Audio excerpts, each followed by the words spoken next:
So these notes today, we're talking about net worth. Okay. So our vocabulary side. So the first thing you're going to put in there is assets. Okay. Assets are things that you own. Okay. They have a positive cash value. The next one is liabilities. Liabilities are debts that you owe. So I want you to underline those two things because those are two completely different things. If you own it, then you don't have to pay any money. It's yours. Okay. If you owe somebody, you are still paying them off. Okay. So that is going to be a negative cash value. And then we have something called a net worth. I'm sure you've heard this before with actors, actresses, rappers, singers, anything like that. They have a net worth.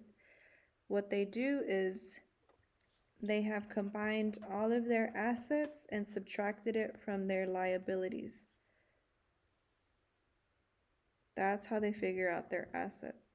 So when you hear that, I don't know, Taylor Swift is worth $100,000 or her net worth is $100,000, what they did was they calculated all of her things that she owns and they subtracted it from everything that she owes and they got net worth.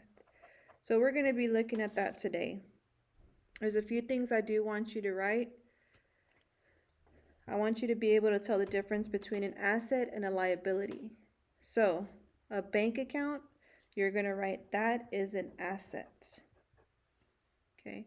A home mortgage is a liability. Okay. The mortgage part is that means you are still paying it off to the bank. So you still owe somebody. The bank account, it's money in your account. That's your money. So you own it. A student loan, you hear the loan part? That means that is a liability. You have to pay that off. You borrowed money and you have to pay it back. Same thing for a credit card debt. It's a liability.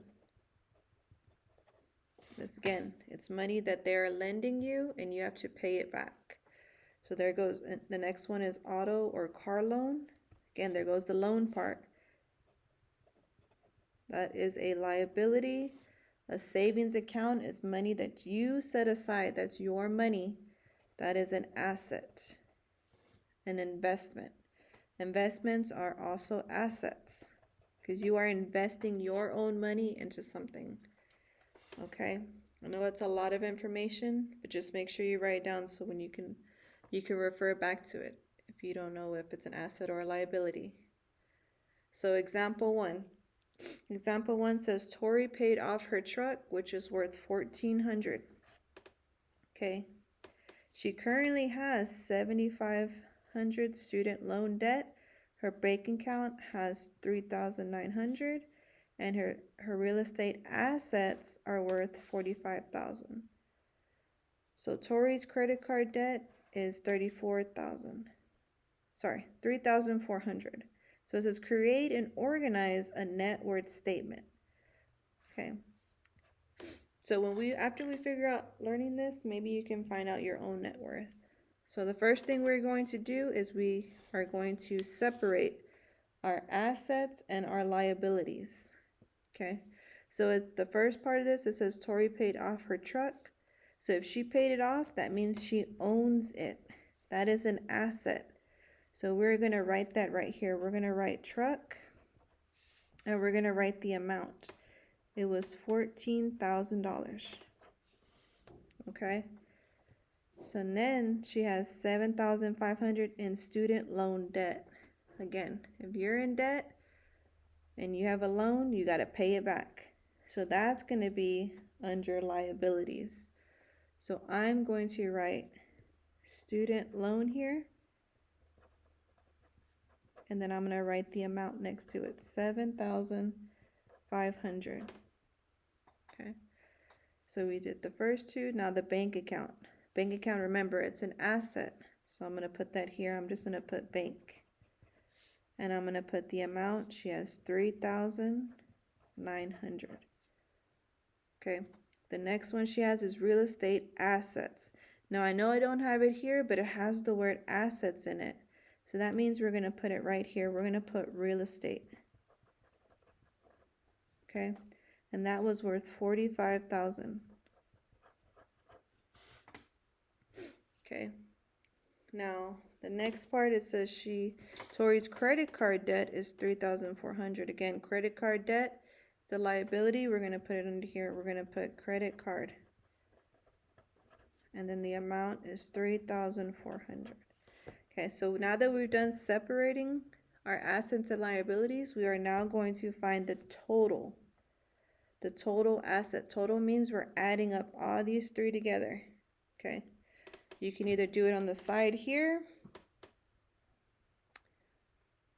We're going to put it all together. 1,400 plus 3,900. I'm going to add two at a time so I don't get confused, because these are big numbers. So 4 plus 3 is 7, and I got my 1. Then I'm going to add 45,000.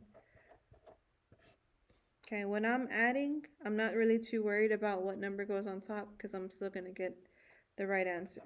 But it's different when you are subtracting. You have to make sure that the big number goes on top. So right now I have a total asset of 62,900. So I'm going to go ahead and fill that into my total assets. Okay, now I'm going to add up my liabilities and my credit card. So I'm going to do that on the side here. 7,500 plus 34. Make sure you are lining up your numbers, because if you don't, you're going to get the wrong answer. So 0, 0, 5 plus 4 is 9, and 7 plus 3 is 10. So my total liabilities is 10,900. Okay, I'm still not finished. I need to find, what I did is I created and organized the net worth statement, but now I have to find the net worth. And you find that again by subtracting your assets minus your liabilities. So now with these two, I'm going to subtract. So I'm going to do that right here. So 62,900 minus 10,900.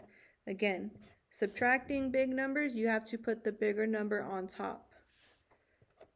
So I'm subtracting. 9 minus 9 is 0. 2 minus 0 is 2. And 6 minus 1 is 5. Okay. So that is my net worth. Okay. I want you to label it so when you look back at it, you can see that is your net worth. Okay. We just did example 1. Go ahead and turn it over on the back so we can do the next example. All right. This one's a little bit different. This one says the table shows each of Mr. Russo's assets as a positive value and each of his liabilities as a negative. So what they're saying is right here, that is the positive, but if it has a negative sign in it, it is negative. So this is the value of his savings accounts. My question's asking me, Mr. Russo's net worth is 48,700. What is the current value of his savings account? So if we look at his savings account, we don't know what that number is, but we can solve for it. So let's go ahead and do what we did previously. We're going to separate my assets and my liabilities. So I'm just going to make a T-chart. Assets on one side and liabilities on the other side. Okay, so my assets, I can start here. This one's pretty easy because my assets are going to be positive numbers. So the first thing I have is a house. I'm just going to label it, and I'm going to put 95,000 here. Okay, the next one is mortgage. That has a negative in front of it. So I'm going to put that on my liability side. I'm going to put M for mortgage, and I'm going to put 64,600. Okay, I'm going to check them off so I don't get confused. The next one is the automobile. It's a positive number. So I'm going to put A for automobile, and I'm going to put 8,500 there. Okay, the next one is an auto loan. It's a negative cash value, so it's going to go here. So I'm going to put AL for short for auto loan. Then I'm going to put 5,700 on the liability side. I'm going to check it off. The next one is checking account. It's a positive number, so that means it's going to go in my assets. I'm going to put C for checking. Then I'm going to put 7,400. Okay. Now, what I'm going to do next is I'm going to find my total. So I've already separated them. I'm going to find the total. I'm going to add up both sides. So on this side, I'm going to go ahead and add these up. Desmos people, put this in the calculator. See what you get. 95,000 plus 8,500 plus 7,400. Non-Desmos people, we're going to have to do it by hand. So 5 plus 4 is 9. 5 plus 8 is 13. Plus 7 is 20. I'm going to carry the 2. And 9 plus 2 is 11.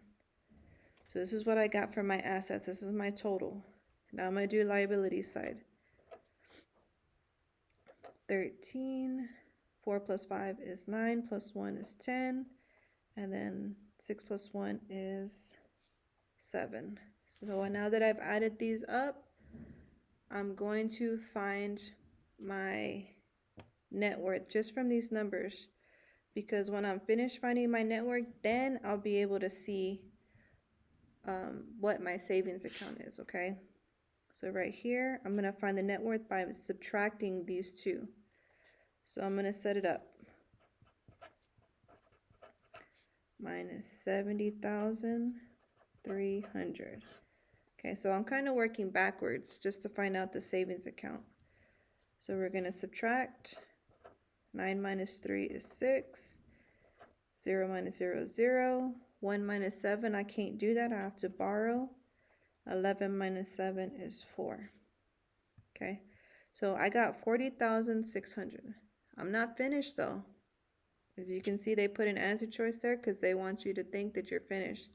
I already know that's not my answer because it tells me what my net worth was. It says Mr. Russo's is 48,700. Okay, so what I got was 40,600. And I still need to figure out how much the savings account is. So I'm going to then subtract these two numbers. And I'm going to find out how much that savings account was. So we're going to subtract. And this is my answer. This is how much the savings account is. It's a lot of work, guys. I'm not going to say it's not. It's a lot of work, but you will get your answer if you just create a net worth and then subtract. Okay, so my answer for this one is A. Pause the video if you need to so you can write it down. You are going to do the check-in. It's very similar to the one we just did. We kind of have to work backwards. Okay, the table shows Avery's net worth statement. The net worth is 53,755. Based on the information table, what is the current value of his car? So we don't know what the car is. So what you're going to do is you're going to separate your assets minus your liabilities. You're going to have to separate them. You can separate them by looking at the positive and negatives. The positives are going to go on the asset side. So I got the bank account, 3,900. And then I have my negative right here is credit card debt. So 2,950. Okay. Go ahead and finish separating those two. And then you're going to add both sides. Okay. I'm going to go ahead and just finish this. 37. So the next one is real estate. I'm going to put an R for real estate, 37,425. The next one is student loans, 1,700. And the last one is investments, 4,600. Okay, so I went ahead and separated them. You're going to go ahead and add the total of both sides, and then you're going to subtract these two numbers, okay? But when you're finished with that, you're not done with the problem because we still need to find out how much the car is. So when you subtract both of these numbers, you are then going to subtract 53,755 minus your answer. And then you will find out how much the car is worth. Okay, then you're going to circle the answer choice. You're going to come see me when you're finished so I can check it.